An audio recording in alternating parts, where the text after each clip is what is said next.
This episode is brought to you by Audible. Get a free audiobook download and 30-day free trial at www.audibletrial.com/wickedtheory. Over 180,000 titles to choose from for your iPhone, Android, Kindle, or MP3 player. You're listening to the Wicked Theory Podcast. We're very happy to have you back, even for a short visit. And here we go. Broadcasting to you live from Sensei Kreese's back office at the Cobra Kai Dojo. This is the Wicked Theory Podcast.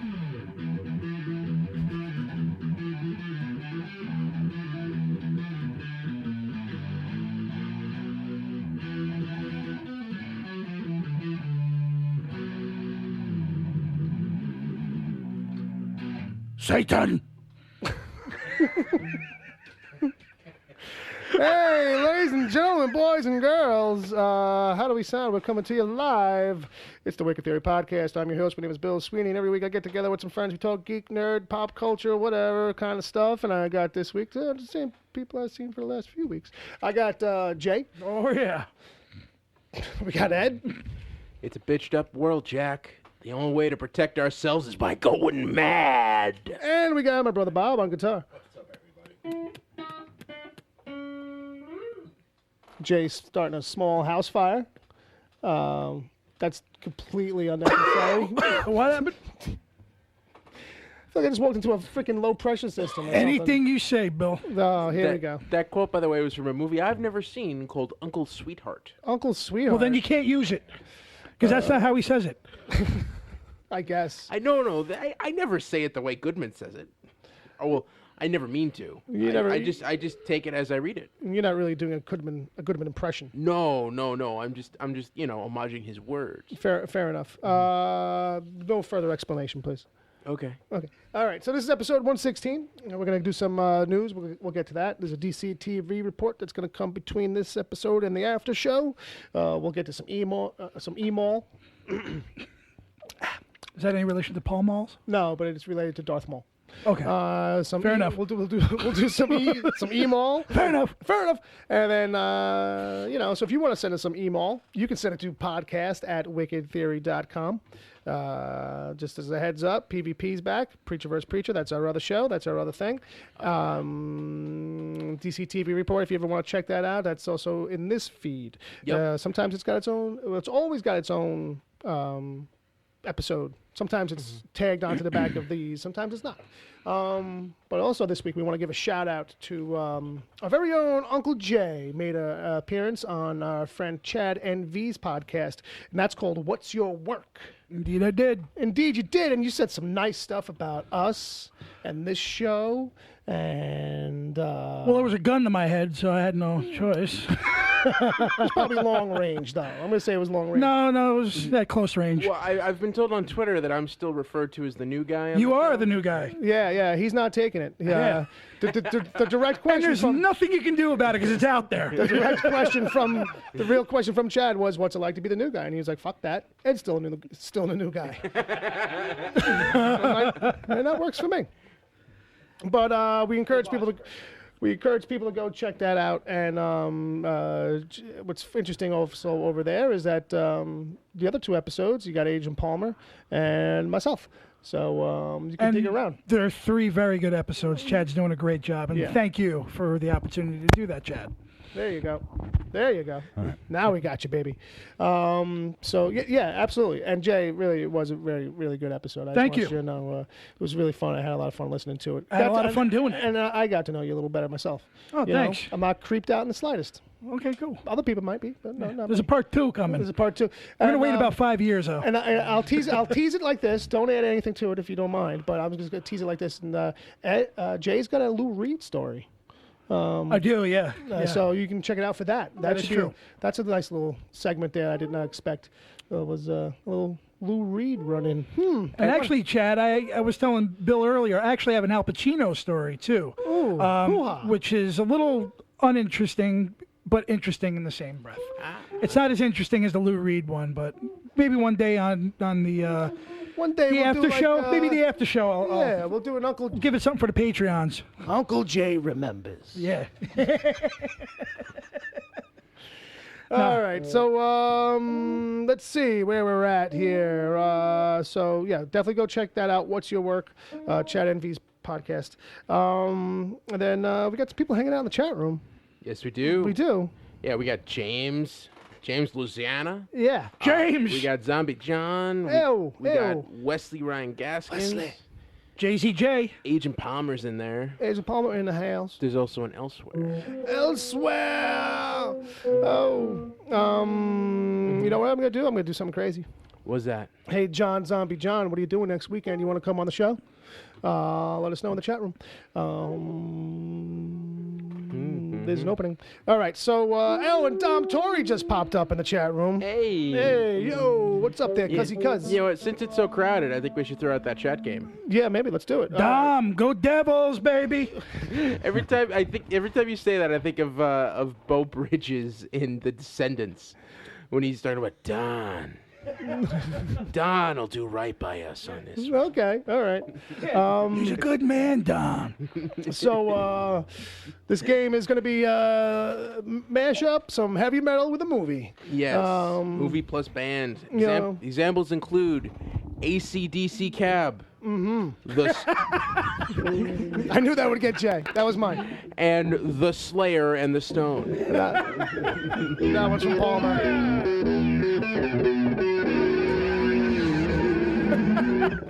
I was not expecting the quick trip we just made. All right. Cool. So you guys play around with that, and we'll move on for right now, and then we'll get into some news. How about that? Yup. Yeah.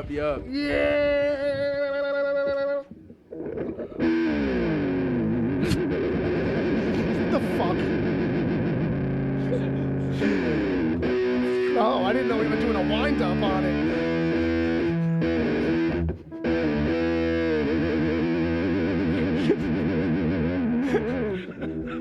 I swear to God, it looks like it's about to break. The whammy bar. It's a Floyd Rose, so you can do this all day long. Yeah, I'm waiting for it to just break off like a kid when his action figures break in the tub. Right. No, this is designed to be beaten up.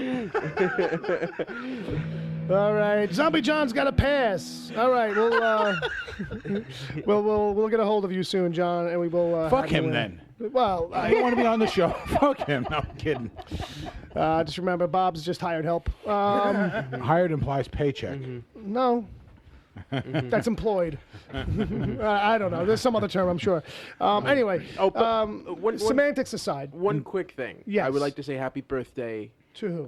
to my little brother, Oh. who's in Missouri right now. Missouri. He's finished his advanced training. Very nice. Pretty much, and he's going to be coming home next weekend. Next week. So now he knows how to kill people with his bare hands, basically, right? Well, actually, he was taking medic training, so he knows. So he can kill them and fix them. Yes. Nice. He knows how to kill him and bring him back to life. I thought you were going to send him his dog back for his birthday. You know what you got to We're not going to go into that. Wait. on We're this having show. such a That nice poor moment. dog. We were having such a nice moment. You need to remind him when he has a daughter that he can do that. He can kill somebody and then bring them back to life, so he can talk to their boyfriends and let them know. Yeah. It's all about the like, future. listen, I'm on the boyfriend dog block. side. When your daughter brings home her first boyfriend, make sure you remind him that you know how to save lives and you know how to take them. Yeah. You know what? I don't think I'll need to remind him of that. No, I'm sure he'll know that on his own. I'm sure he's got that all planned out already. Do my daughter wrong. How is kill that you, sweet pooch? And I'll bring you back to life, so nobody will know I killed you. I love the dog. I don't know him, but I love him. I'm on his side. We're all on the dog side. Yeah, exactly. All right. Fucking So, German Shepherd, beautiful. I think for legal reasons, it's best if I keep quiet about that. Moving into the news, folks. Joking aside, let's get serious. One of the shows that we love a lot around here, and we talked about it a lot when it was running, is Mr. Robot. And finally, we've got some traction. Yay! A small preview came out, like a minute and a half or so. Wait. You What? all saw this too? What? I know. It's just a play on the show. Oh, my goodness. Yeah, it wasn't a dream, Ed. We saw it too. It wasn't a dream? I don't know. I just missed something. All right. So, yeah. No, that's like his catchphrase in the show. Are you seeing this too? Oh, yeah. It is kind of his phrase. Yeah. So I haven't seen it in a while. Yeah, so it's coming back, and October 11th. They gave us a date even, which was nice of them. Day A after my trailer, birthday. And like a still shot of Bobby Carnival, who was joining the show as a used car salesman, Cool. which does not factor or fit into any way that makes sense as of yet. Oh. But that just means all the more it's probably going to be something cool. Because that's a show that's like, one of these ones that just takes you for twists and turns. Don't even touch that last slice. That's my slice. Is that a little Bobby Carnival? That's Bonnie Carnival and Blue Jasmine when he's fighting with his girlfriend about the last slice of pizza.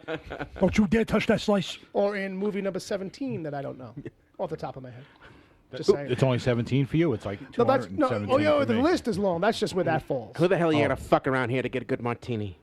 That's Kate Blanchett in that movie. Thank God. I thought Why- it was just, why I thought would it was you- just why you would you making a know that request. line? Yeah. I thought it was just you making a request. Sounded like a transsexual Kate Blanchett. All right. So anyway, so go check out the trailer if you've been watching that show. If not, go catch up on that show because it's good. It's really good. It's one- Really good. It would be Yeah. in our top 10 if we did such a If thing. you haven't seen it at all, definitely start from season 1.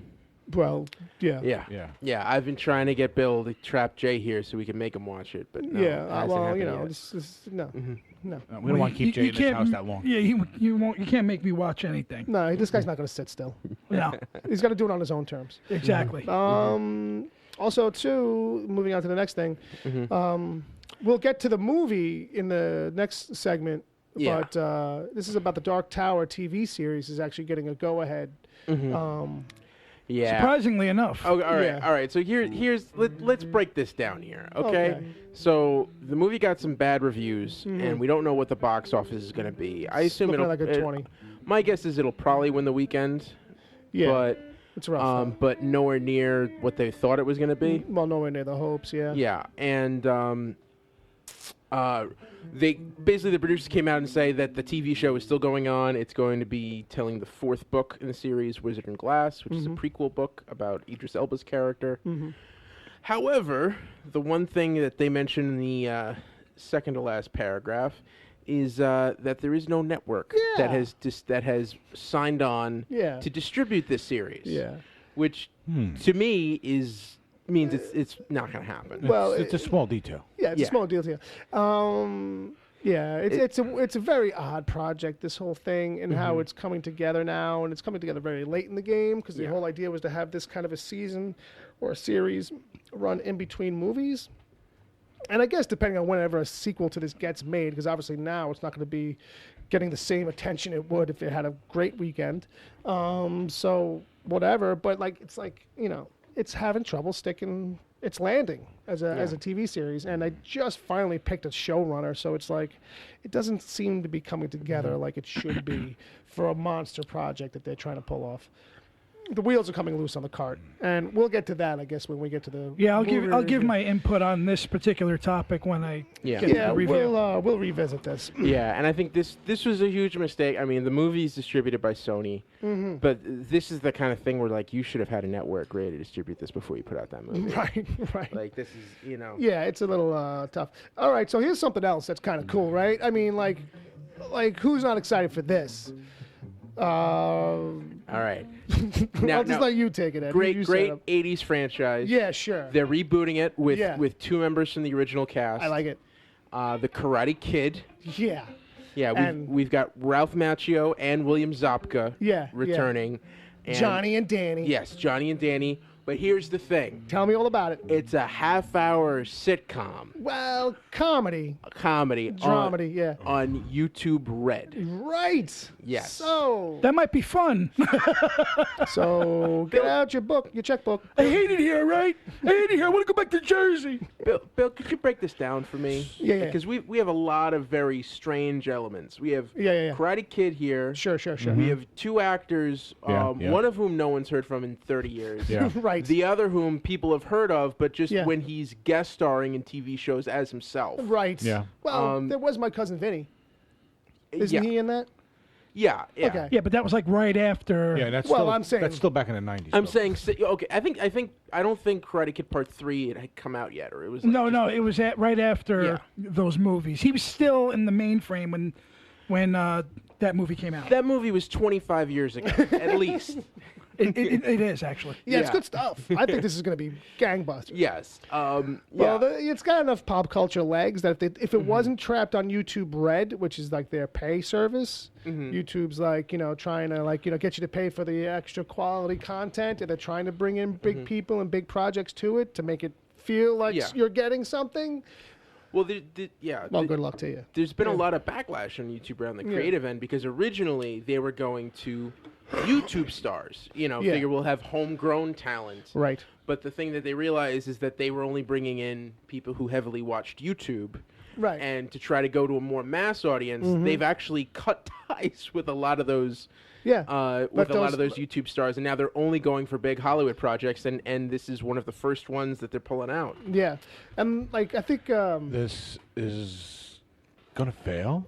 I just don't think it's gonna. I mean, look, they might just Just a lot. they might just try and say since this is like a YouTube Red original kind of a thing, and not like they're involved in it. They might try to make this like their anchor piece, and so they'll feed it. They'll keep it alive, as they kind of cultivate other stuff. Yeah. Because if it's got good quality but it's just not getting seen, then they'll just probably, it'll be like one of their benchmark things, I think. Like one of their ways to get conversational.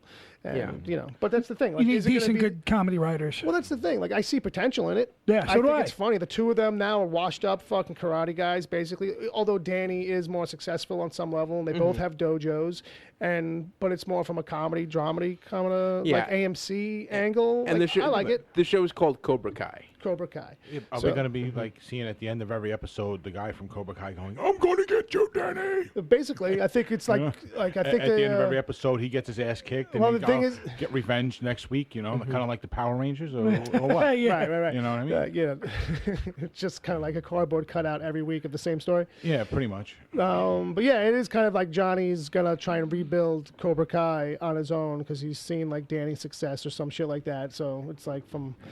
I don't know. I like the setup on it, but who knows where the fuck it's gonna go. Just gotta wait and see. I Will guess. Hilary Swank be involved? I doubt it. Yeah. Her daughter, some character claiming to be her daughter, though.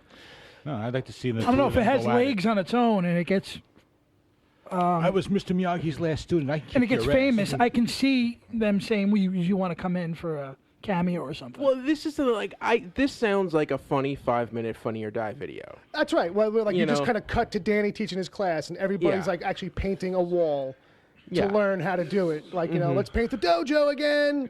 You're like, oh, how many times are you gonna make us paint the fucking dojo?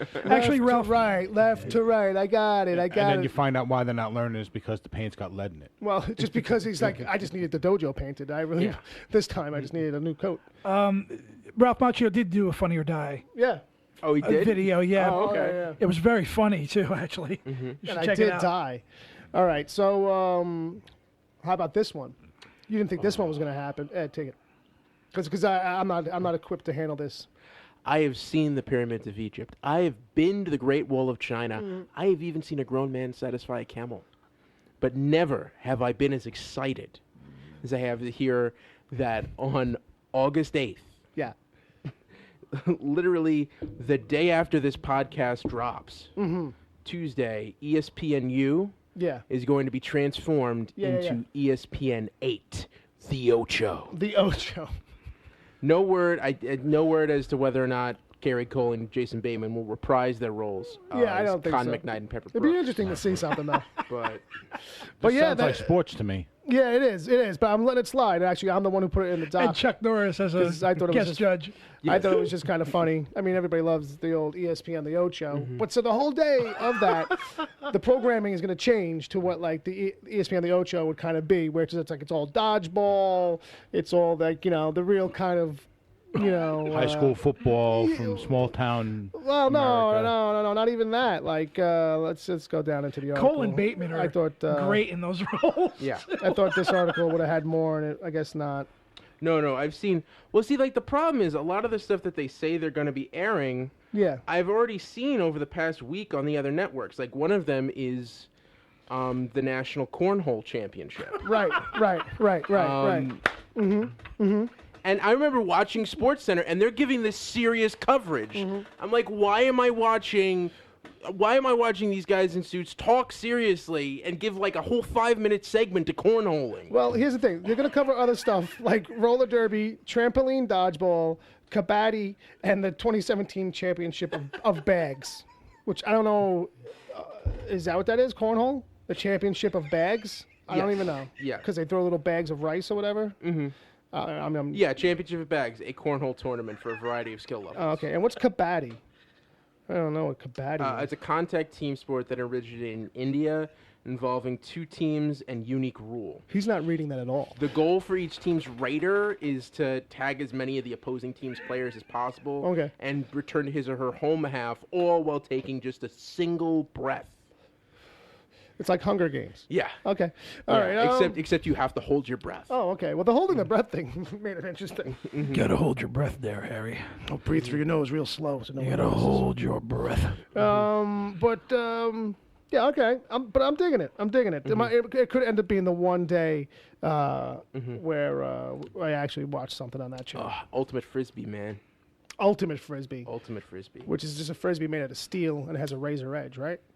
No, it's like football with Frisbee. Oh, then that's not really very ultimate. I just want regular Frisbee with some kind of possibility of maiming or death involved. Like Frisbee with a flying guillotine. Yeah. You remember Flying Guillotine from the Kung Fu movies? Yeah. Like that, I don't know. No, All they, right. they actually tried to make that on MythBusters. Yeah, I'm sure. I think I've seen that one. All right. So there's that, and there's that. And then Unforgiven, folks, turns 25 years old this week. Oh, yes. Unforgiven. Yeah. So August 7th, 1992 was when Clint Eastwood gave us his last Western Sure. that he's made. Yeah. He hasn't gone back to that genre No, since. Said all he needs to say. Absolutely. And, I mean, even at the time, he really wasn't doing them very often either. No. Like, he was doing, like, one every 10 years at that point. Yeah, it was just when a good script actually finally came his way. I think, like, the last 3, I think it was Josie Wales in mid-'70s, Pale Rider in the mid-'80s, and then this. And I would say that this is, why this is also, too, like a great movie? Because when you look at it in that context of, like, the Western stories to be told that he got to tell, this is like the last one of the tropes or of the classic kind of frameworks. Yes. For this, of the guy who's like, I'm retired, I'm trying to do the right thing, I don't do that no more. Right. Turn my back for a minute. It's great You know. because, they actually made, like, the bad guy the center point of the film. Right. You know what I mean? yeah. Like, we're talking about a bad guy who's been trying to cope with his past. Yes. You know what I mean? And, his wife, that kind of cured him of that, illness in his life. He had a couple of kids and, he comes back for one last... It's just epic storytelling, that only Clint Eastwood, I think, could do at that point. Right. And it's a phenomenal film, and it's stood the test of time because people still talk about that film today. I was 19 when I saw it. Okay. And I remember I went a couple times to see that because I just, thought, like, you couldn't... It was a different kind of a Western, too. Yeah. The thought yeah. that it takes to actually kill someone. Yeah. Like, this was a guy that would have killed you no matter what if you stepped in his face, and now it's like the thought process behind killing someone. Yeah, that you see it's not just simple, clean hesitation that you would see like some other thing. You can see a thought process going on in his head, actually. Right. It's some of the best like non-heavy dialogue acting that he's done, or he had done in a long time up until that point. Let's just say, you know what I mean. But like where you see the wheels moving. Like usually, like it'd be a little too stoic, or it would kind of come off more cartoonish, maybe in somebody else's hands, or a little, trope, familiar. Like he gives it weight, he gives it time. Like you feel years on him. Yeah, he plays it straight and he plays it deep. Yeah, that's you know what I mean. It Yeah. earned him an Oscar nomination too. He was nominated for Best Actor for that. And also, I think because he's so deep and serious in that, that's what allows Gene Hackman to be so crazy in that movie. Right, and he did win the Oscar for that, Gene Hackman, and he's fantastic.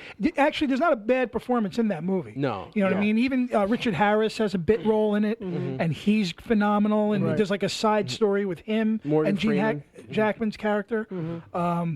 Yeah, Morgan Freeman. His wife at the time, Frances Fisher. All exceptional performances. This is a really good film. If anybody's never seen this, after the show, pop that motherfucker in. Sure. You know what I mean? It is 2 hours well spent. That was a good year for films, 92. Reservoir Dogs came 2 months later. How about that? And that we'll be celebrating Reservoir Dogs' 25th anniversary in 2 months. Shit. We might have to watch that again. We might have to do a little retrospective. So, Unforgiven, Clint Eastwood, 25 years. Cool. And I have one other announcement that's not in the news. Okay. But for any of you who maybe not be signed up to his listserv, his email listing, Richard Cheese has announced pre-orders for his new album, Licensed to Spill. Very good. It's a nice. 15-track album. He's not released any of the songs yet. Well, not said what any of the tracks will be. Gotcha. So we just know there's a new Richard Cheese album. It's called Licensed to Spill. A play on the Beastie Boys album, Licensed to Ill. Yes. Maybe we'll get a is that what play on a Beastie Boys. Oh, I thought it was like a James Bond thing. No. Oh, okay. Well, it works on two levels, maybe. Okay. Because that's, Beastie Boys were playing on the whole License to Kill phrase, and they call that shit License to Ill. So it's like as in you be illin'. Okay. So it's art imitating art imitating art. It's cyclical. It's almost meta. Okay. So that comes out October 17th. I gotcha. And pre-orders available now on Bandcamp. You getting a little kickback or something? Well, actually, I do think I see his hand under the table. If you go to richardcheese.com/Ed O'Hare, I can get a 5% return. Yeah, if you pre-order at a certain amount, you actually get your name in the credits. Well, there you go. Okay, go. So how many copies are you going to buy? At least one. At least one. Very good. All right, folks. So you got that to look forward to. And here's something that I've been looking forward to. It's this damn chat game that we were doing. They're flying in. They're still ripping it in there. Should we just kind of let them go for a little bit? Because they seem like they're having fun. We can read some now and then go back and read a few later. Tell them to keep going if they got them. Well, that's true too. I don't know. Let's just do it now. Let's just do it now. Fuck it. We have a section pulled all together for us? Yep. Agent Palmer's the best. Oh, Dom's killing it here. Dom's knocking them out of the park here. All right. We got Metallica and the Giant Peach. My Fair Iron Maiden. Dom's looking for an exception. I know it's not a movie, but Lincoln Park and Recreation. I like that one. Children of the Corn? Going with a K. Okay. Okay. That's You sure you get that one, Ed? Because that's a band. I think they were on the Batman and Robin soundtrack. The Monkey Skull Island. Silence of the Anthrax. Beach Boys versus Superman. Queen Brides. Once Upon a Time in Danzig. Captain America, Man of War. Ah, that's good. Mr. and Mrs. Aerosmith. Atomic Rooster Robot. I don't know what that's from. Iron Butterfly Man. A Clockwork Pantera. The color Deep Purple. That's good. That's good too. To Kill a Metallica. Iron Maiden Man 3. Megadeth and the Holy Grail. The Treasure of the Judas Priest. Teresa's Ragnarok. Not sure about that one. Now he might be going for some. Spinal Tap Unforgiven. Motorhead Begins. Star Wars The Last Slayer. Ah, that's good. Silence of the Lamb of God. That's good. That's good. And Steppenwolf of Wall Street. Steppenwolf of Wall Street. I think that's the fucking best one. Yeah. Oh, evidently Queen was meant to be the Princess Brides. Oh, okay. I had to explain it. Sorry. The Queen Bride. Sorry. We still love you. We still love you all so very much. Oh. Meanwhile, now we're about to get serious. Now we're gonna get all up in it. All right. Before we unleash the madness, I'm gonna squeak in one review here, and I think you could probably join me on it, Ed. Sure. I saw a really good crime caper called Free Fire. Yeah, I know about it. Sure.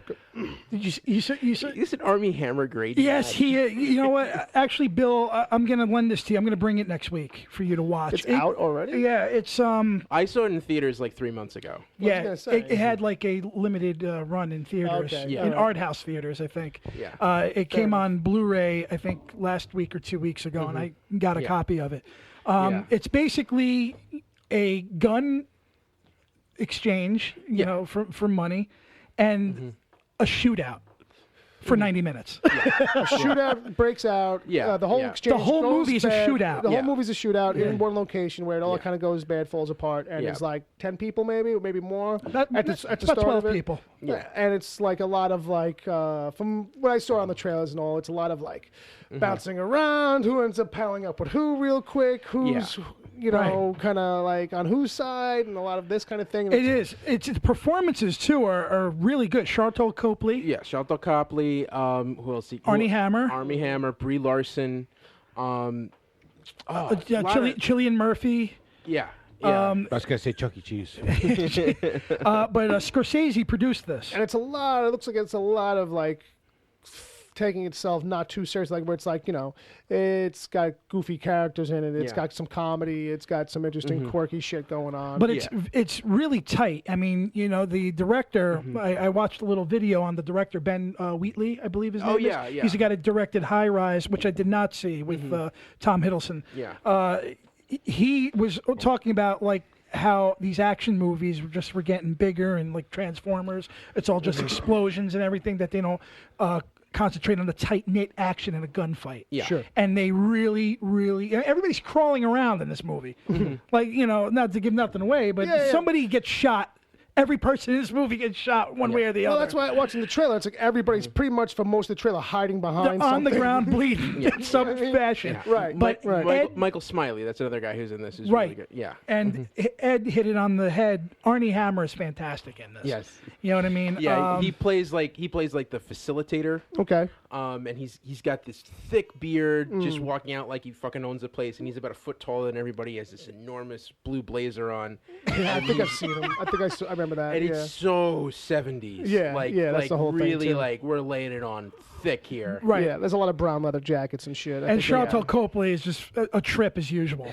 Fair enough. You know what I mean? How many turtlenecks do we see in this movie? Doesn't Arnie he doesn't have one, Arnie, right? No, no. Somebody has one, I think. Yeah. Sharto, maybe. I feel like there's gotta be at He's least- got a there's at least open- one turtleneck. He's got one of those button downs with the big collar. Yeah. And he's always talking about how his suit's getting ruined. right. So Well, Free Fire. it's the leisure suit era, so So Free Fire, it's a Scorsese production. Yeah. Watch it. It was really damn good. nice. Yeah. Very high cash, and I stashed it. There you go. Yeah. So Now I'm going to pass it over to Ed. Okay. So he can dig into this shit. All right. So we're gonna start with that one. All right. Let's start out with the one we didn't like. okay. I saw a movie. Yeah. I put up a poll on my Twitter page asking people. I gave people a choice: should I see Dark Tower or Detroit first? Because I'm going to see them both. Fair enough. And it was 70% voted for Dark Tower, Right. and I went to see Dark Tower. Oh boy. This is a movie that feels very mid-90s to me. Okay. It feels like the kind of thing that studios were doing was taking a popular book series or, a popular property from another medium that has a very wide scope and deciding, well, we don't know if this will be a sequel, so let's just put everything we can from here into one movie and Right. condense it down and strip it up and just take out everything that makes it beautiful and throw it out and put it out to a point where when it does get released, people go, why would you even try? Like, what about this is interesting? It has a very, it's that like never-ending story kind of thing where a kid gets pulled into another world. Okay. But the two movies that this reminded me most, one I like and one I have learned to hate, or one I've learned to not appreciate. The first is The Last Action Hero. Okay. Because that kind of vibe of a kid, he's thrown in, there's this guy who's this great hero, and then he pulls him, and then, they have to adjust to each other's worlds. Gotcha. That's not too bad. No, that's the one I like. Yeah, that's a fun movie. Yeah, and the other one that this movie reminds me of a lot, in terms of just confusion and story structure, is the Super Mario Brothers movie. Okay, continue. This whole interdimensional play. Sure. And there's a hero who wants to destroy everything. Yeah. Because, well, we never know why he wants to destroy everything. Okay, all right. Like, just this is his goal. Yeah. And it's so muddled and like this movie ends at a point where, like, if we didn't get a sequel, I'm like, okay, there's a complete story here. Like, they kind of open it up, but I'm like, yeah, you don't have to. It's just very backwards. Like, I feel like they wrote this script in 1996 and then just worked forever to find a cast and a director and then finally made it. Like they never tweaked it or updated it or anything, kind of a thing. One day someone took the script and went, let's go. Here, make that. Yeah, well, like the idea that they're supposed to expand this into TV shows and everything else. Yeah. You know, it does. I don't see it. I don't see it, boss. I don't see it, boss. I'm sorry. Jay, I would love for someone to tell me how I'm wrong. No, I can't. Not on this one. I'm on board with Ed on this. The only thing is, if you want me to say if there's anything good about it, is Idris Elba and McConaughey. I thought that's their performances and them as those characters are the only thing that they just plucked out of the book that everyone loves. Because the fact of the matter is that this is a beloved story. Right. This is a pop culture, iconic pop culture story here. It's you know one what I mean? of mine. So you figure that they would at least try to at least get it right. You know what I mean? And prep this.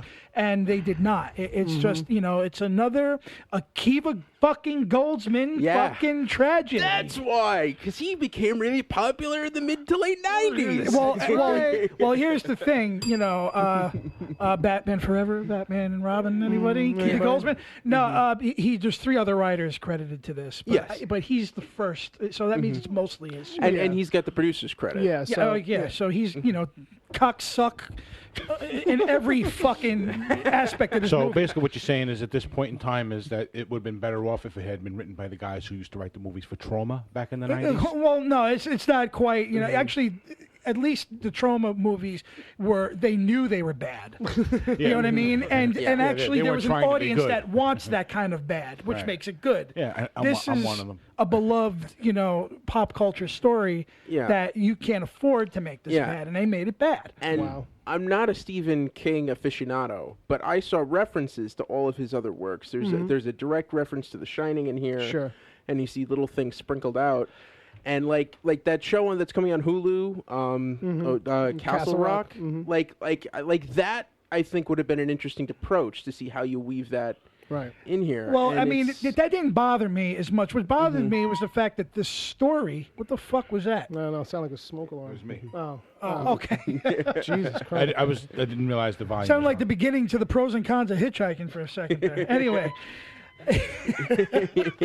But what I'm trying to say is that Is this better? Wonderful. Thank you. I did that just to drive Bill nuts. Sorry, Bill. What I'm really trying to say here is that I think that they picked 2 good actors for those 2 characters. Yeah. You know what I mean? And they're stuck in this mess. You know what I mean? So I enjoyed their performances and some of the action sequences. You know what I mean? But again, that just doesn't make the movie. The book, there's a huge story going. I haven't read the first book, but there's a really epic story arc going in there, and I do not see it with this movie, and I don't see it continuing in a TV series either.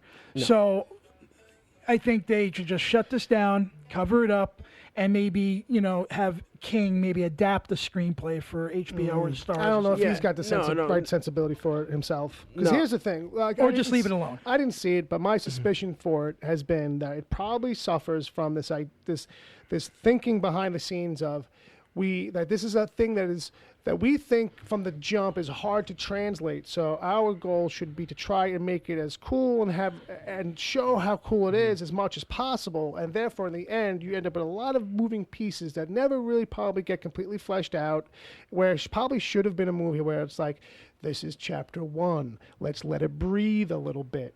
Like what they did with the Marvel the Marvel hardcover adaptations that they did 10 years ago. It's a little abridged. Yeah, but I mean, that's a different... Yeah, fair enough. But they're still telling the narrative of that book. Well, I mean, you could have done this too, but what I mean is that, don't try to make it a fucking blockbuster. Yeah, I'm on the page. You know what I mean? Yes, Like yes. I think that's like a goal with it, where like we want this to be a thing in the end that like brings a certain amount of slickness and cool production value to a story that needs that, but not in droves. Like this feels like it has a Hollywood polish on it. They needed to approach this kind of the way Jackson approached the Lord of the Rings stuff. Yeah. You know, telling this huge epic story of multiple books and prepping for that. Taking, you know, time to flesh out each scenario in each book. Yeah, and they didn't do that. But it's bastardized. This is exactly what Miramax wanted Peter Jackson to do with Lord of the Rings when they had the rights to it before New Line got their hands on it and allowed him to do 3 movies. They wanted him to do it in 1, maybe 2. Yeah. Cool it up, you know, package it together, streamline it, that kind of thing. And the problem with the real problem for Gunslinger adapting it is that the cool shit doesn't start happening until book 2. So you kind of have to jump the gun in the story a little bit and speed it up and really start in book 2, which is fine and fair because the first book is like a novella.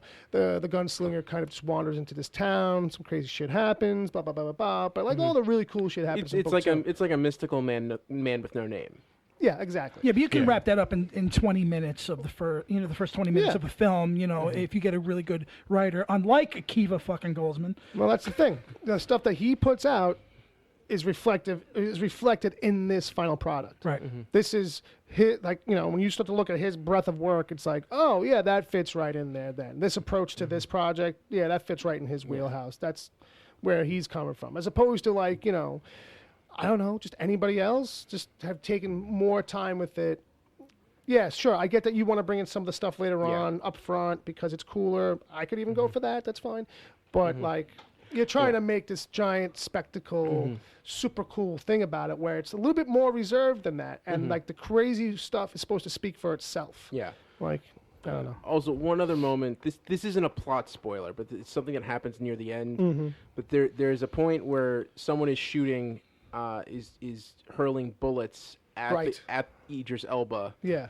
And he starts blocking them with his gun, and it looks very much like Wonder Woman deflecting bullets with her bracelet. Right. And when I saw that, I literally in the theater screamed out, "Get the fuck out of here!" That's some bullshit. Fuck you. Bullet shit. Yeah. Was it just, it's like, it's too familiar looking of a thing now to be anybody else kind of doing that upfront deflection? It'll always look like Wonder Woman now? Well, that's a fair point. Like, you probably couldn't have somebody else doing something He was similar. just standing still doing it? Yeah, he's standing still, like it's gonna hit him in the face, and he just like... No, you got to start... blocks with the you gun, got to do some Neo shit where he's like going sliding left and right a little bit. Yeah, you know. Yeah, you can't just stand there and like have him look at that badass, that straight on, that dead look. Yeah. But doing that now. No, like this is Idris Elba. Like he doesn't need to move out of the way. He just steps to the side. He doesn't need to do any of the fancy Neo. Right. Just kind of like walks through. He knows where the bullets are coming, even if he's not firing them. Yeah. And besides, probably having him do a whole bunch of that is unnecessary. As like 1, 2, like 3 maybe. You know what I mean? But this was the other thing with the gunfight. It's so much quick editing and shots that you can't keep track of anything. Right. And it's all like him just shooting, and then people getting hit. Whereas like if they did one wide shot of him walking through the room and you see him firing the bullets and the bullets hitting people after he's already fired 2 more shots. Right. And you get to see the scope of that. That's something that could have visually been really cool. Right. And they totally missed the boat on it. Yeah. No. So yeah, this is I'm gonna trash this. Whoa, all right. trash Fair enough. Trash is at least a pass. Doesn't always mean that it's hot garbage dumpster fire. Sometimes it just means it's a pass. Jay, what are you giving it? I trashed it. Oh, you did trash it. I'm sorry. All right. Hot garbage dumpster fire, Jay? Well, I think it's just a slap in the face to Stephen King. So yeah, I would set it on. Wow. But save for McConaughey and Elba, they actually bring those characters to life. So if I'm going to say anything positive, it's their performances as those characters. They are those characters. I kind of heard that they saved the movie in some sense because they're worth watching. They are. Like I'll watch it again because of them. You know what I mean? If we could just pluck them out and put them in something better. They're interesting moments here, but to me the writing just doesn't hold up. All right. So Total agreement. also you guys both saw Detroit. Yes, which compared to Dark Tower, I felt like was an uplifting experience. That says a lot right there. Jay, you kick it off. This is fantastic, man. This is You want to talk about epic storytelling? This is Catherine Bigelow and Mark Bowl together again. This is the third time, I believe. Yes. After Hurt Locker and Zero Dark 30. Okay. This is about the riots of '67, namely Detroit. Sure. And I was not aware of this story at all. Being from Newark, I know about the Newark riots that happened there. You know, Right. I know that story all too well. Sure. So this is another story in another part of the country about a group of people in a hotel. On the night of the riot, these cops interrogated these people in a hotel because of supposed sniper fire coming out of there. Okay. And what they were doing was they were playing a little game where they were pretending to kill them one by one, but not really. They were just taking them into a room, firing a gun, and say, "Shut up." Okay. Right, because we're trying to get answers. Because what they did was they fired a starter pistol out of the window to cause havoc, and Gotcha. havoc is exactly what they got, and it goes. Right. It's uncontrollable from there. Right. It gets right. out of hand very quickly. It escalates quite big. With the racist cops. Now, I want to mention right off the bat that Will Poulter, who plays the racist cop in this film, talk about Oscar consideration. He should be nominated. He's a very good actor. He's so damn good. Yeah. You hate this fucking guy. You know what I mean? He's got that look about him which you hate anyway. You know what I mean? He's got that that look you want to punch in the face. Yeah, I know him when you say his name. Don't ask me what he's done, but I know he's a good actor. You know what I mean? It's right. He's in The Revenant. He's the okay. Yeah, that's the one. That's it. Then. His name is Will Poulter. Yeah, he was in the third Narnia movie. He was in We're the Millers. He's actually very funny in We're the Millers with Sudeikis and Aniston. He's the kid. Yeah. And that. Yeah. And so he's basically the heavy. This kid. Yeah, he's basically the heavy in the film. And John Boyega. Star Wars. Finn from Force Awakens, playing a security guy that was guarding a convenience store, I believe. And he's in the hotel with these cops. Okay. And he basically it gets pulled into the situation because he was basically there. He didn't really do anything. He was just trying to keep progress. Yeah. Keep things from escalating. Shut your mouth, find this gun, and whatnot. And then, of course, he goes on trial with these guys because he was part of it. You know what I mean? Even though he tried to stop it, he's like, I had nothing to do with this, but he still got pulled in and was on trial with these guys. Yeah. Are you good? Yeah, I mean, I don't want to go any further because I think it's going to spoil. It's epic storytelling. It's wonderfully done. And this is going to be Oscar considered. I assure you. Yeah. To me,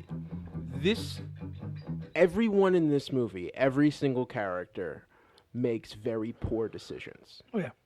And they do it for all different kinds of reasons, whether it's from youth or naivety or stupidity or malice. Right. But everyone in this at some point is wrong. Right. And I think that's something that's very interesting about this movie. And they pay for it too. Yes. Even dearly. Even the people who you root for make very poor decisions in here. Right. And I think that's kind of just the chaos of this situation. Sure. And there are three very distinct acts. It's the riots leading up, then you have the actual moment in the hotel, and then there's all the aftermath that comes afterwards. And I feel like the stuff in the motel, that on its own could be its own movie. Yeah, the whole second act of that film is in that hotel. Yeah. And what goes on in there, and it's amazingly structured and well crafted. Yeah, and it builds tension in a great way. Well, I saw two or three different trailers for it, and the first couple that I saw, I was like, whoa, that was just heavy. It was just heavy. I think that was like the first trailer I saw, which really was the one that gave you like almost a full scene out of the movie maybe, and kind of like encapsulated like the whole thing. And I was just like, wow, that's just some fucking heavy shit. Yeah, it's riveting. It really is. I mean, I was really locked into this, and the performances.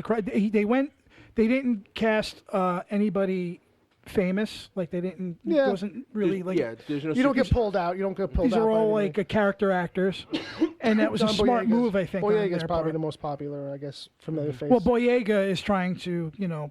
make something of himself now. Well, I'm just writing saying. off the coattails of Star Wars. Well, I'm and- just saying, like, he's probably like the most recognizable face in that Right. regard. Ed was Yeah, I'm sorry. Go ahead. Yeah. So no, I go back and forth. This is definitely a stash for me. okay. Cool. I go back and forth. Now, it's funny because like Oscar movies don't usually come out for another couple months, but I feel like already we've got two big contenders to come out here. Okay. And this is something, I think Catherine Bigelow was really overlooked for Zero Dark 30. Me too. Hurt Locker, she got that praise and she deserved it. But I think this is, this is the third movie it's still a war movie, but it's on a domestic front. Yes. And it wow. Bordering on historical Yes. film Mhm. too. Do yourselves a favor, go see this because it's compelling and epic storytelling, and Catherine Bigelow can sit amongst the A-list directors of yesteryear too with this. Yeah. She's really proven herself. Yeah, and the thing I like about this is, it shows you the facts of the story, or as much as you can go through. There's a title card at the end that basically says, we had to dramatize some things because the truth isn't clear here. Yeah.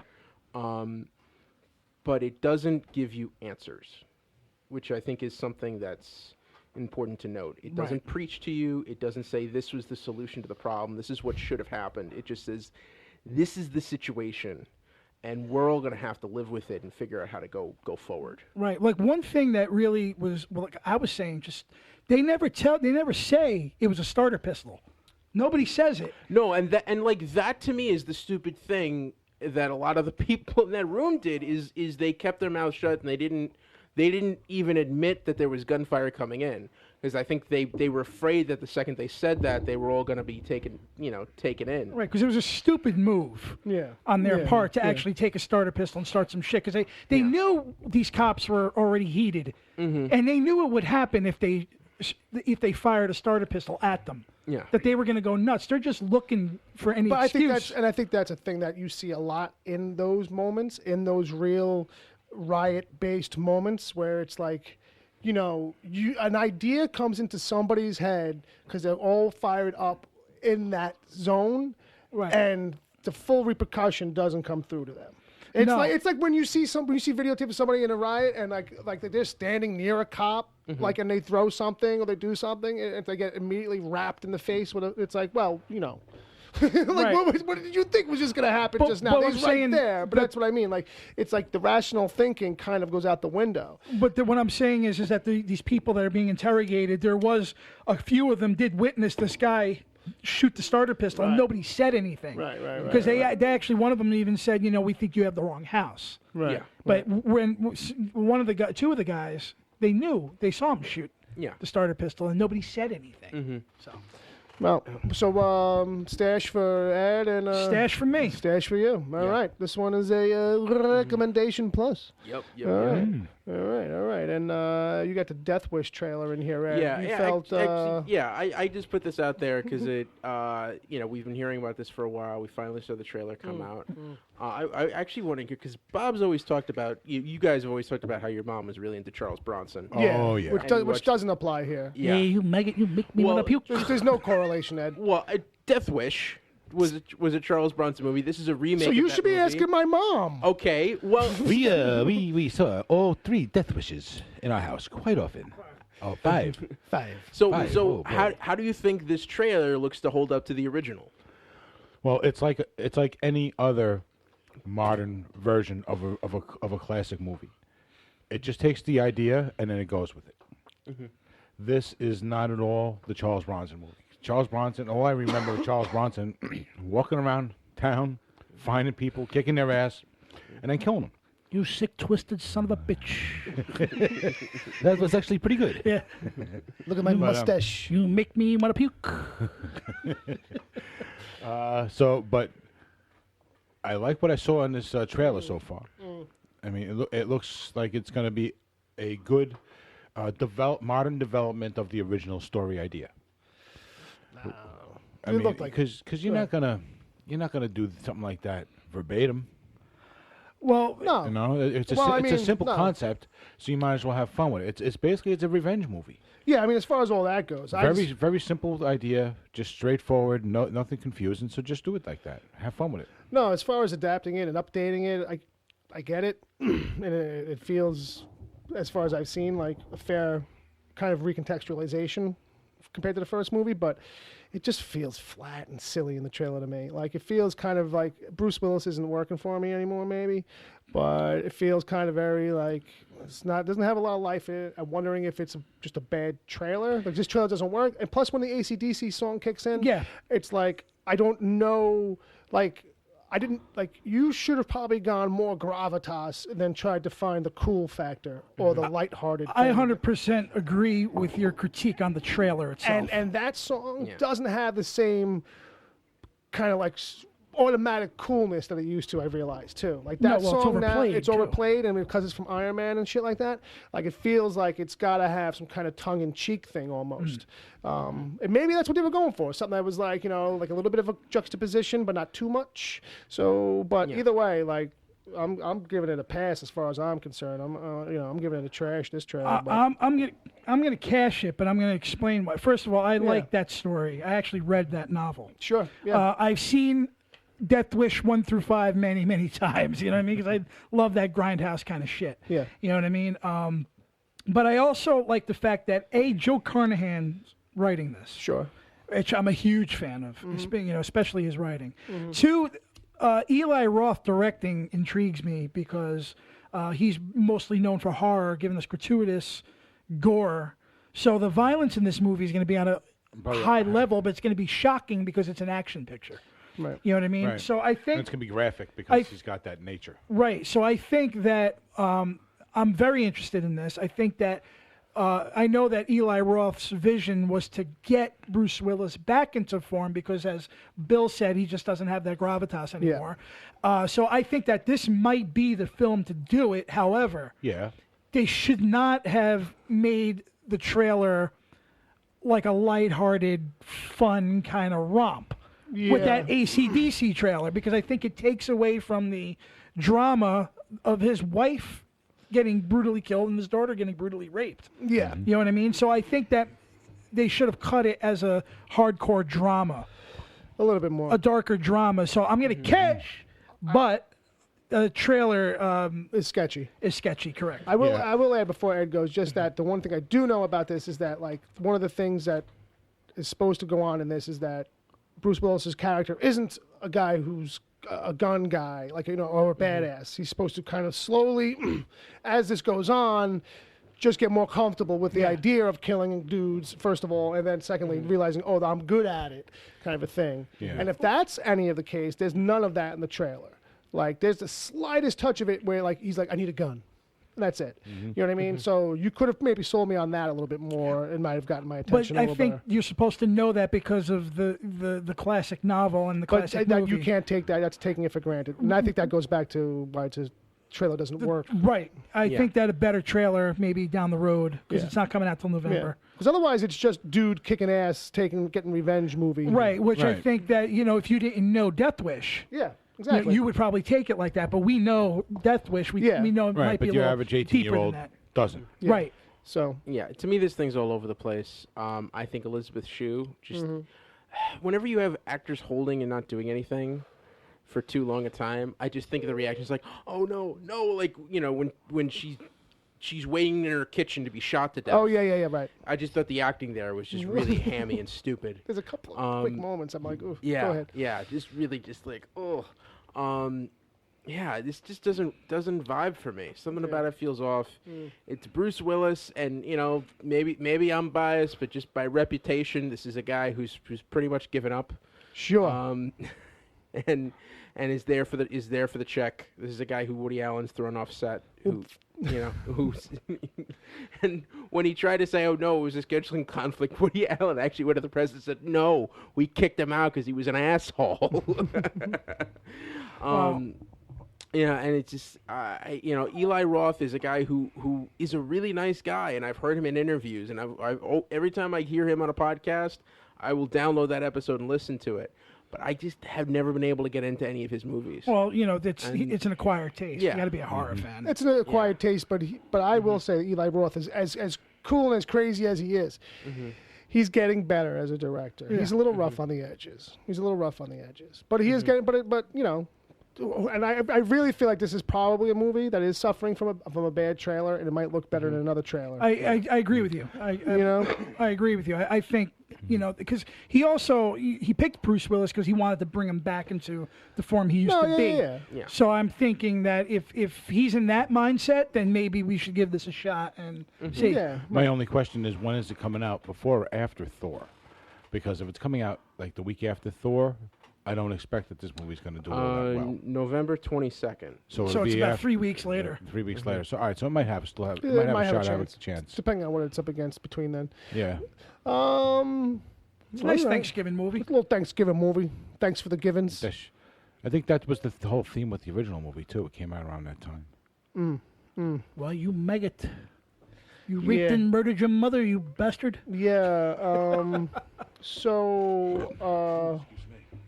We are blazing through here. Yeah. What are you worried about? So what? What do we do next? I think What do we do now?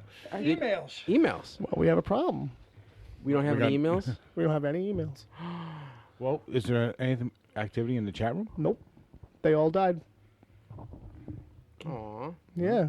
So this is it. This was the part of the show that the listeners were supposed to keep alive. And Do me a favor. Give me that jar. Stop it. behind you. Stop it. Shut the fuck up. I shouldn't run a guilt trip on anybody. We're that show now. I'm just saying. I don't know. I mean, we love our listeners. I All five of them. I Oh, they really know. do appreciate they know I do, you too. giving us the shot. No, it's but I all don't right. fucking need an audience. No, I don't need no stinking audience. We'll do this on the fly.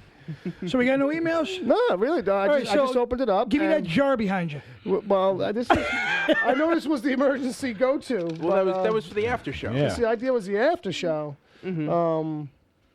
Super fight. Yeah. I mean, It's not a super fight. Isn't that the... All I'm saying is super fight. he's asking the question of super Well, fight. okay. Oh. Hang on. What's coming out next week? Look at the scramble. No. Let's do a little bit of. Yeah, actually, let's see. Let's sit back and see what you fucking motherfuckers pull out of your ass. You just sounded like me a little bit. A little bit. Okay. Oh, hey. Oh. New Okay. York, New Jersey. Okay. So next. Look at follow email. Use the jar. Okay. So next week. All right. There's a movie coming out called Annabelle: Creation. Annabelle Creation. Don't even bother. Skip. No, what else? Okay. No. Here's the thing. I'm gonna ask because the guy who's directing this movie Right. has been signed on to direct the Shazam movie, which is gonna be coming out in 2019. I did not see Annabelle. I did not see Conjuring. I did see Conjuring 2 for some reason because I was really bored that weekend and I had to go to the movies. You are not getting to the question fast enough. You are trying to pad it up front. No, so like The Conjuring, the first film was very good. on that basis, that's why I was I just never got a chance to see it. That's the one you should watch. Yeah. No, so my question is, based on that, should I go see this movie? And will it be any indication of how David F. Sandberg is going to direct Shazam? I don't think it has any inkling on his credentials or anything to direct the movie. All I can say is that something. I mean, this looks like a standard generic horror film. Mm-hmm. It's a sequel too. It's a prequel. Well, the thing was The Conjuring. There was The Conjuring, and then they spun off a movie called Annabelle. Yeah, it's a prequel to the prequel. Right, and then they made a sequel. sidequel? Then they made a sequel to Conjuring. Yes. And now they're making a sequel to Annabelle. Yes. You know what I mean? Are we full circle yet? Yeah. Because I feel like we kind of made a left. So they made the movie, then they did a prequel to that movie, Yeah. then they did a sequel to that movie, and now they're doing a prequel to that prequel. Fair enough. All right. So long story short, I only saw The Conjuring, which I thought was a really well done horror film. Okay. I think it's fantastic. It's shot really well. It's really done. That's the I have one not with, seen anything past that. Yeah, and that's the same guy who's doing the Aquaman movie. James Wan? Yes. All right. Well, he's the guy that did the first Saw film too. Okay. So I mean, he's got a good handle on horror, or how to structure a film too. You know what I mean? These guys that are making these sequels to horror films look like these are guys out of film school that are trying to cut their teeth in big mainstream films. I don't know. Maybe he impressed. Maybe he had a good director's reel or something. You know what I mean? For commercials, or maybe done a really good short film. I don't know. I can't really answer that question. I haven't seen it. Because I'm probably gonna go see Glass Castle with Woody Harrelson and Brie Larson. Oh, okay. Is that like a Sparrow fart movie or something? Like you know, something. Yeah, it's nice. Yeah, no, it's this year's Captain Fantastic. Oh, okay. Yeah. Guy takes his kids into the woods and raises them because he can't afford to live in the real world. Oh, okay. And then they grow up and tell him he's an asshole. All right, go see that then. Yeah. Did anybody in the chat room? Someone threw it out. Did anybody catch that Midnight Texas on NBC? I guess not. No. Yeah. I kind of wanted to check it out. I had seen the trailer for it. It looked interesting. Yeah, no, I've been catching up on Outer Limits. Oh, I saw 2 great Outer Limits episodes this week. Did you? Harlan Ellis. Ever see? Don't sound so fucking surprised, man. Look at Jesus Christ. Well, I mean, it's Give the Outer kid a Limits. break. It's the Outer Limits. It's all amazing. You ever see? No, that's not true. You ever see Demon with a Glass Hand? I've heard of Oh, it. I watched that last night with Good, huh? with Robert Culp. And you know what? Anything that guy does, his hair is perfect. Who, Robert Culp? Yes. Yeah. Silent He's one Night, of Deadly Night Part 3. He was really good He's in. one of those guys, yeah. Yeah. He was a murderer on Columbo 3 times. All 3 times, his hair was perfect. By the way, sir, your hair was perfect. Yeah.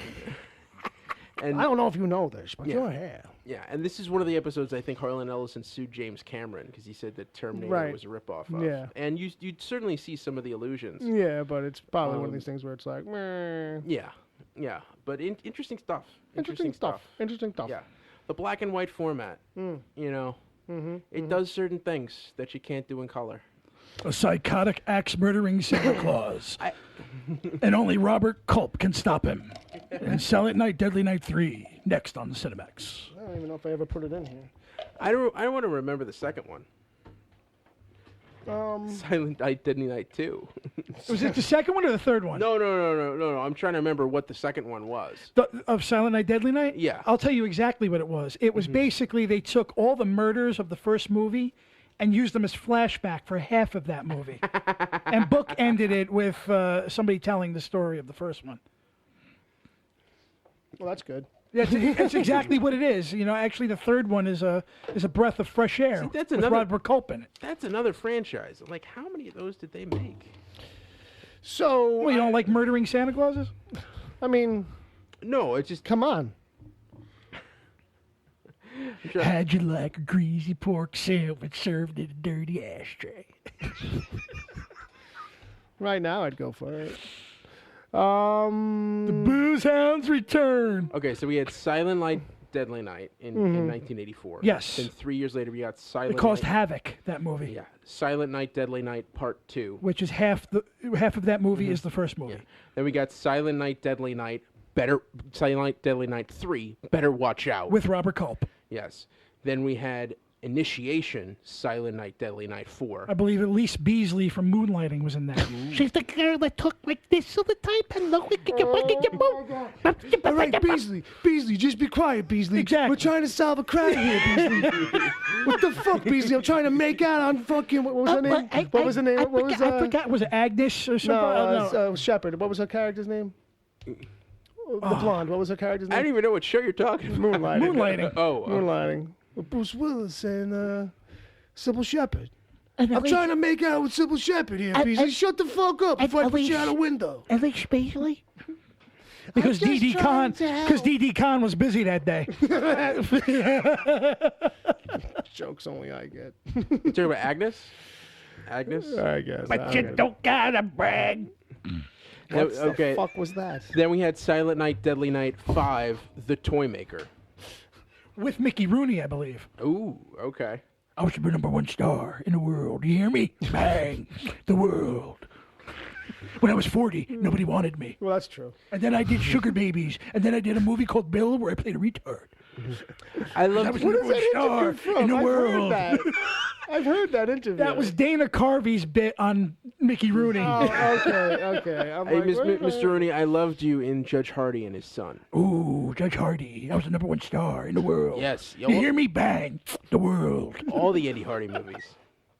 When I was, but then I did a riff like when he did an Oscar. They gave him an honorary Oscar. Okay. But he went through like this whole sob story Oh, I'm sure. on the stage Yeah. where he says, you know, when I was 40, nobody wanted me, and then somebody called me to do a show called Sugar Babies, and then I won an Emmy for a movie called Bill, and I love this. I was the number one star. You hear me? Bang. The world. It's like you should not drink before you go to these things, Yeah. old man. And then of course, who can forget the remake, which is simply titled Silent Night. Which I haven't This seen. is exactly what we talked about pre-show with Ed, where like no matter what, Ed sticks with the fucking bit. Yep. We will go 7 different directions. Well, I'm trying to- 6 ways. No, but don't you remember when we were talking Yes, about that's that? right. When you listed all of Michael Ironside's movies, and I Yes. was trying to talk about some of those movies, but you would not stop. No. That's OCD, my Because friend. I had a lot to fucking get through, Jay. You're like That was a long list. and we are not ending that show until I finish that list. you're like Melvin Udall. If that's true, 62 books. if that's true, Ed, then Done. why rush? Call me the working man. Oh, well, all right. Show's off the rack. Okay, William, I'm sorry. Whoa. All right. So you I was the one star in the world. Stop. Bang. The Mickey Rooney, not one of your good ones. Not one of your good ones. What? no, don't antagonize him. He'll bring Rooker back. I'll bring Rooker back. I'll in a bring minute. Rooker right the fuck back. That's right, Bill. That's right, boy. Oh, boy, here we go. Boy. I'll tell you what. You know, actually, honestly, in all seriousness, Detroit reminded me of Mississippi Burning. Oh, okay. It kind of hinted at, because that was a movie about civil Yeah. rights, the civil rights activists that got killed. It was that kind of compelling storytelling, because Yeah. Mississippi Burning is a phenomenal film, too. And the only reason why that made me think of that, because Rooker is in Mississippi Burning. That's right. That's like You go up and drink your beer, Harbor Boy. That's one of his early big movies, man. Well, it was one of his breakthrough. Oh, sure. Because he's got really good, he's got a good part in it, and he's got a really good scene with Hackman. Well, I think it comes down to he makes a great white trash fucking. Oh yeah, he was. Fucking bad guy, kind of. You know what I mean? Like. Do you understand me? It's funny because he made Henry before all those movies. Yeah. But Henry didn't come out until. Well, yeah, but also too, I feel like Henry was a thing where like that should have propelled him, and it didn't. They shelved it. They made it in '86, and then they released it in 1990, I think. Yeah, but even then, sure. So, right, I get what you're saying. Like, it didn't get its good push for exposure type of thing. Like, it kind of went straight to video. I mean, it's small release, I think, and then went straight to video. Yeah, it went to the theater. I remember Siskel and Ebert did a big thing about it because Yeah. they actually said, well, you know what, there's all these gratuitously violent, Hollywood drivel horror films. Yeah. Here's a real fucking horror film for Right. you. That's different because it's so grounded in reality as opposed to it being a slasher flick. Right. Yeah. Because it is a slasher flick, but of a very, Well, what it is realistic kind. Yeah, it's a serial killer flick that's actually as gory as a fucking regular horror movie would be. Right, which is You know what I mean? It's basically one of the influences for me to write the story I wanted to write. Sure. As we were talking Which about. was a kid's story, but Yes, it was a bedtime lullaby. But he did get like a bit in Cliffhanger, and these were big Hollywood movies at the time. Oh yeah, he's played that. That's true. I mean, Mallrats. I guess it was a kind of. I just mean like I don't know if he really got that. He never made that household name kind of thing. He's good support in movies. That's For a long time, he was one of those guys like, oh, it's that guy. Yeah. That's what I mean.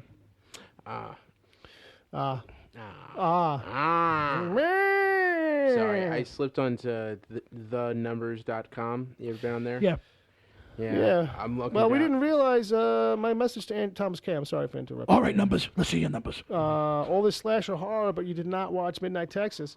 Yeah, I guess it just got biased. I mean, I didn't realize too. Midnight Texas is from the woman who wrote the original books for True Blood.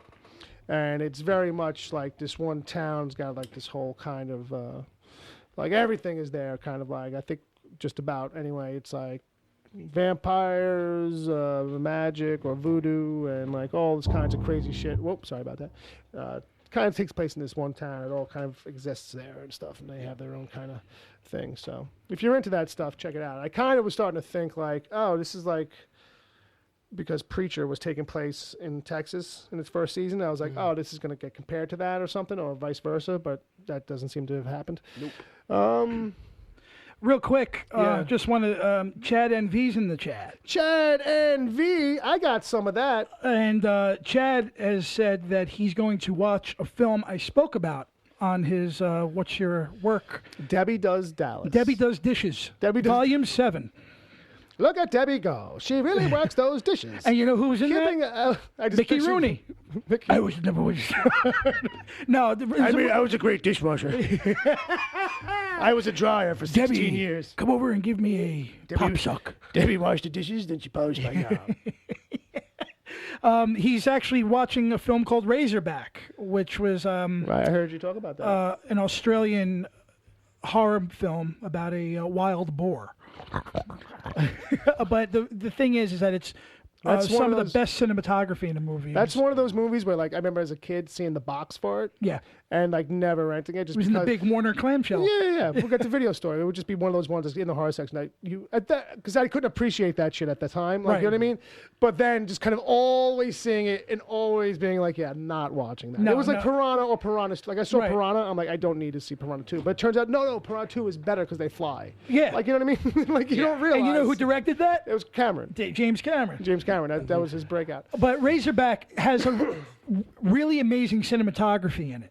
A guy named Dean Semler, he won an Oscar for doing the cinematography in Dances with Wolves. Ah. So, and this was like a B picture. It was starring Gregory Harrison of Trapper John MD and Falcon Crest fame. And they put him in this movie because that's what they did. They got like Sure. these movies. They went to different countries and got like top billing Yeah, in absolutely. these movies. But it was a fucking paycheck, It's man. a well-produced B film. Like it was better than expected. Right, better It than was it should have directed by Russell Mulcahy, who did Highlander 1 and 2.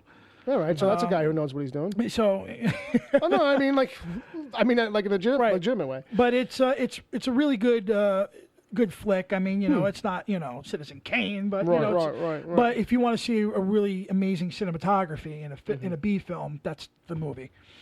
And Chad's gonna watch that tonight. He said. So. Very nice. Speaking of boar, on Preacher this week, Speaking of bored. Throw out questions for us in the chat room, guys, as we wrap up these last few minutes. Go ahead. on a Preacher this week, was Yeah. the thing that was None of it. floating, No. was that a pig or a boar? Oh, that was probably a sow. Because I You like said, how I did that? I found the only other option it could have possibly been. because I said in the report that it was a pig. I think it's the name of the episode. Yeah. It's fine and fair to go with. Okay. It's called a pig. It's definitely big. So I don't know what what the classifications are.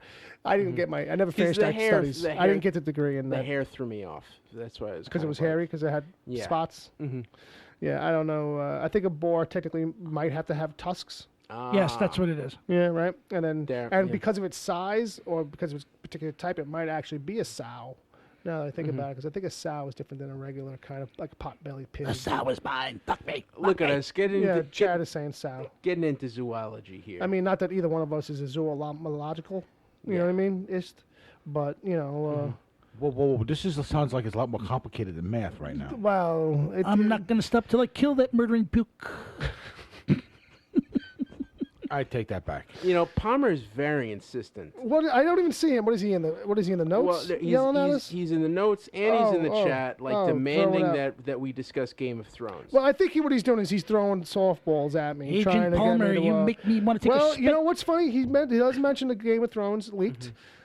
I happened to see it, and I will tell you this: it's fucking insane episode. Like for one episode to leak, I don't know if it's a blessing or a minus, because Well, is it the finale? no. Okay. But it's some pivotal shit happens. So it's like, wow, like either like this is going to help you or hurt you because it might create more buzz. Like, yeah, not only did an episode leak, but it was fucking like a really great fucking episode. Like really good. Like waiting seasons to see some of the shit that goes down. So this isn't like when Expendables 3 leaked. No, because everybody watched it and still hated it. Like no one like they do like, yeah, I guess. Well, I did lose an hour and a half. Probably is what they said. But I didn't after have that. to pay for it. Right. And the copy I saw was pixelated to fuck. So like I definitely have to watch it again because it's like you know, it was really fucking a degraded copy. It was pixelated. You know what I mean? No.